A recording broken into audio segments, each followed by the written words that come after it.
Okay, this afternoon on the beach at Robe, we've got feed the seagulls. Feed the seagulls at 4 p.m. We've got the Dorito, flaming hot, whatever they are, baked not fried crackers, right? Okay, so these seagulls, they are into them. They're into the goods. It's not like a leftover fish and chips. They're all a bit standoffish at the moment. There's quite a few red specks. You know, they're not really shy, but you know,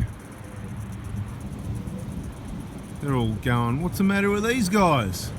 What do they eat? What a bunch of fools. There's better food than that. Anyway, there it is. You can see we've got, they're not really shy. There's red specks here. There's some more over here. Initially they did take some, but I think they learnt their lesson not to eat, because those Dorito things, that was the first and last time we brought them. Coated in red, hot chili, quite disgusting really. Anyway, hope you had a nice afternoon watching Feed the Seagulls. Bada bing.